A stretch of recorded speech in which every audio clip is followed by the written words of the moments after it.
चलिए question number 3 पढ़ते हैं। A mass capital M is suspended from a spring of mass small m and spring constant k. Write the Lagrangian of the system and show that it executes simple harmonic motion. Also obtain an expression for its period of oscillation. अच्छा, हम लोगों के पास एक system दिया गया है जिसका हम लोगों का लैग्रेंजियन निकालना होगा।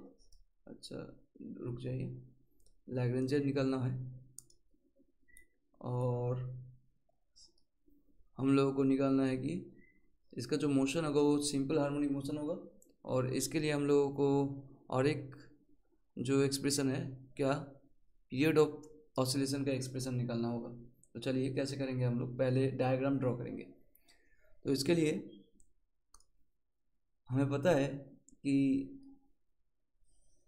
देखिए एक स्प्रिंग ए है और स्प्रिंग के लास्ट एंड में एक मास को रखा है, ब्लॉक रखा हुआ है जिसका मास है कैपिटल M, जिसका मास है कैपिटल M।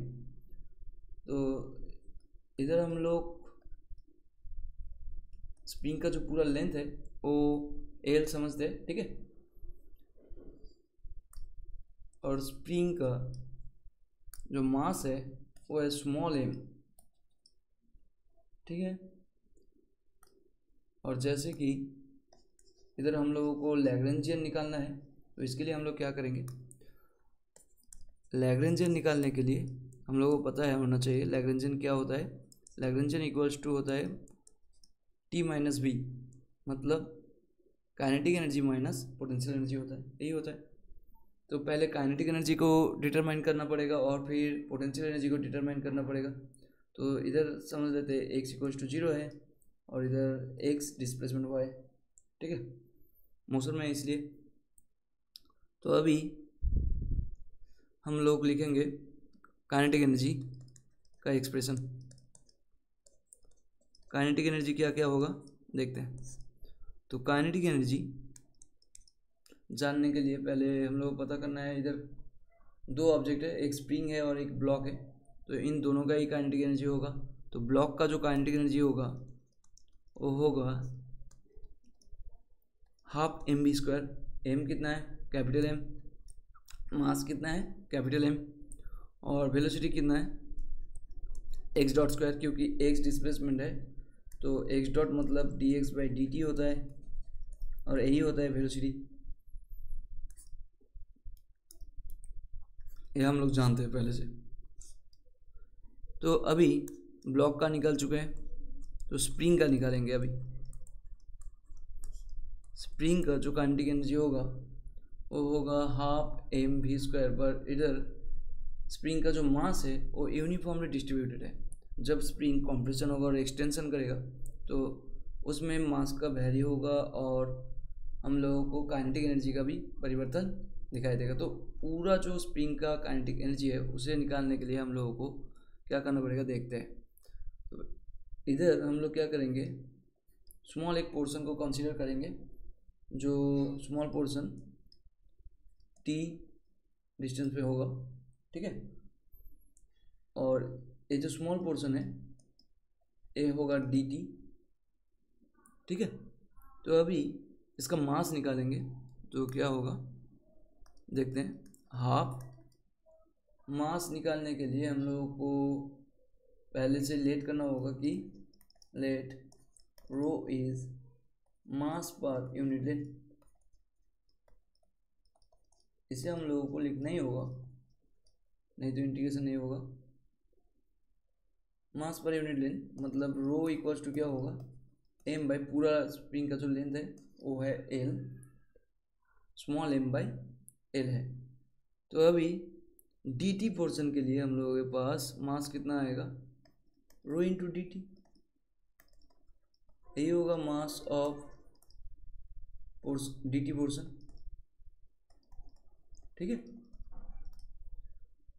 तो रो इंटू dt होगा मास, इंटू वेलोसिटी क्या होगा। तो वेलोसिटी निकालने के लिए हम लोगों को थोड़ा सा और कैलकुलेशन करना होगा। कैसे करेंगे देखते हैं।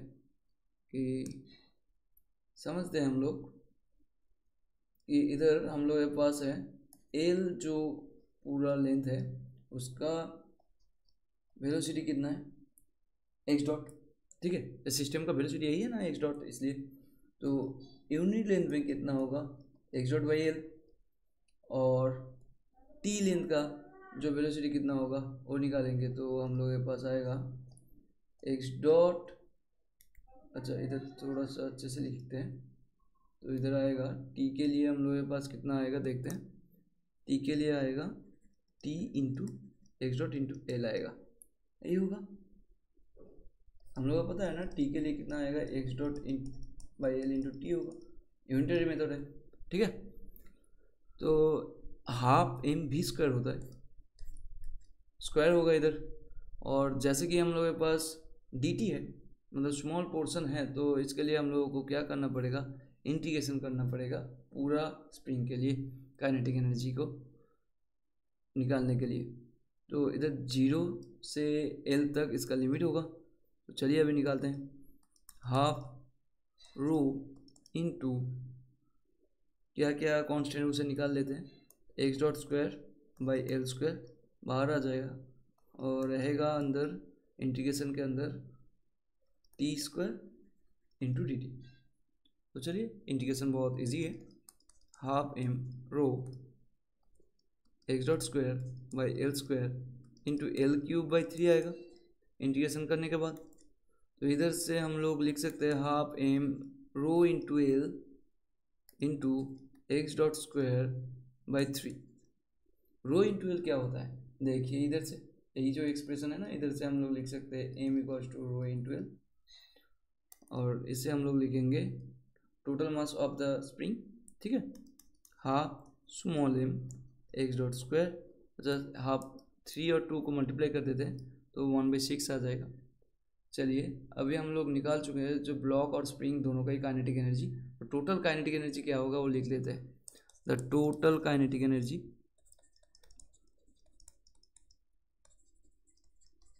उसे हम लोग डिनोट करते हैं टी से, तो हमारे पास 1/6 small m x dot square है एक टर्म, और एक टर्म है half capital M x dot square. तो आ गया हम लोग के पास टोटल काइनेटिक एनर्जी। अब हम लोग निकालेंगे पोटेंशियल एनर्जी। क्या निकालेंगे पोटेंशियल एनर्जी। तो पोटेंशियल एनर्जी निकालने के लिए हम लोग के पास जैसे कि पता है स्प्रिंग का जो पोटेंशियल एनर्जी होता है वो हाफ के एक्स स्क्वायर होता है, और एम का जो पोटेंशियल एनर्जी मतलब ब्लॉक किधर है, ब्लॉक ग्राउंड के ऊपर है, तो इधर पोटेंशियल एनर्जी इसका 0 होगा। तो हम लोग के पास आ गया पोटेंशियल एनर्जी होगा, टोटल पोटेंशियल एनर्जी होगा half K x square plus 0, मतलब हाफ के एक्स स्क्वायर ही रहेगा, ठीक है। ये हम लोग के पास पोटेंशियल एनर्जी। तो चलिए अभी लैग्रेंजियन फाइंड करते हैं। लैग्रेंजियन क्या होगा, अब लैग्रेंजियन इक्वल्स टू होता है L equals to T minus B, that's means 1/6 small m x dot square plus half capital M x dot square minus half K x square होगा। तो हमारे पास लैग्रेंजियन भी आ गया है। अभी निकालेंगे हम लोग Lagrange equation of motion.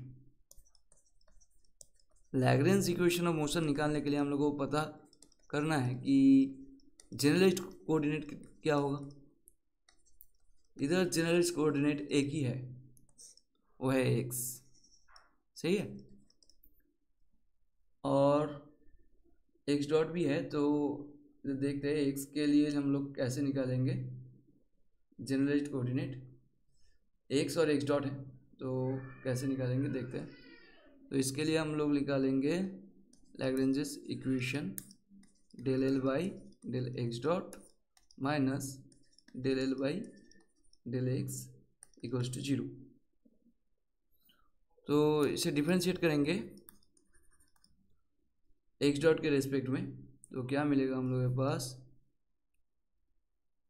1/3 small m x dot मिलेगा, और दूसरे टर्म से हम लोगों को क्या मिलेगा कि कैपिटल एम एक्स डॉट, और जो लास्ट टर्म जो है उसमें एक्स डॉट नहीं है तो ये 0 हो जाएगा,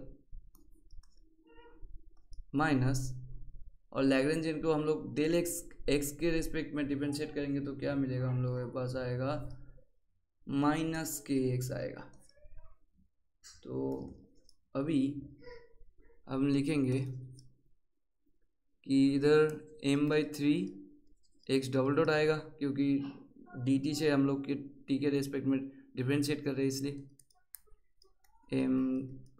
capital M x double dot minus से प्लस आ जाएगा K x equals to 0। X double dot को कॉमन ले लेंगे तो क्या मिलेगा, small m/3 plus capital M plus K x equals to 0। और जैसे कि हम लोग देख पा रहे एक इक्वेशन है, जो इक्वेशन को आप लोग ऐसे लिखते थे SHM plus K x equals to 0। ये हमारा पढ़ा हुआ इक्वेशन है, ठीक है, जो सिंपल हार्मोनिक मोशन का इक्वेशन है, सिंपल हार्मोनिक मोशन का इक्वेशन है, ठीक है। तो यही इक्वेशन जो है ऐसे ही लग रहा है ना, इधर से मास है m डैश लिख देते हैं तो बहुत अच्छे से समझ आएगा। देखिए ऐसे ही तो है ना।